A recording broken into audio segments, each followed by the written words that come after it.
উত্তর গাজায় আবারও শ্বাসরুদ্ধকর উত্তেজনা। ফিলিস্তিনের স্বাধীনতাকামী সংগঠন হামাস তাদের প্রতিশোধমূলক অভিযান শুরু করেছে, আর এই অভিযানে ইসরায়েলি বাহিনী বেসামাল। হামাসের সামরিক শাখা আল কাসাম ব্রিগেড বড় ধরনের সাফল্য তুলে নেওয়ার দাবি করেছে। উত্তর গাজা উপত্যকার জাবালিয়া অঞ্চলে ঘটে গেল এক বিস্ফোরক ঘটনা। হামাসের কাসাম ব্রিগেডের যোদ্ধারা ইসরায়েলি বাহিনীর ঘাঁটিতে অতর্কিত হামলা চালায়। বিকেলে একটি মেরকাভা ট্যাঙ্কে আগুন ধরিয়ে দেয় তারা। এর মধ্যে কয়েকটি হ্যান্ড গ্রেনেড নিক্ষেপ করে ইসরায়েলি সেনাদের বহনকারী একটি সামরিক গাড়িতে। মুহূর্তেই 5 জন ইসরায়েলি সেনা নিহত হয় এবং অন্যান্যরা গুরুতর আহত হয়। টাইমস অব ইসরায়েল জানিয়েছে, ইসরায়েলি সেনাবাহিনী এই ঘটনায় একজন সার্জেন্ট ইউরিয়েল পেরেটজের মৃত্যুর কথা জানিয়েছে। বেইতার এলিট থেকে আসা এই সেনা কেফির ব্রিগেডের নেরজাহ ইহুদা ব্যাটালিয়নের সদস্য ছিলেন।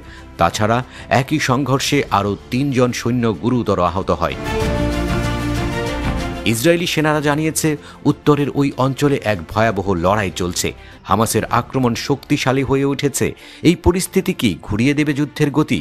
প্রতিরোধের শক্তিতে হামাস কি আসলেই ইসরায়েলকে চ্যালেঞ্জ জানাতে পারবে? উত্তর গাজায় প্রতিনিয়ত ইসরায়েলি সেনারা আক্রমণ করছে।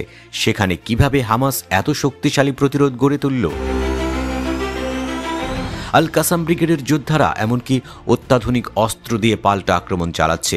গাজায় ইসরায়েলি সেনাদের ক্ষতগুলো আরও গভীর হয়েছে।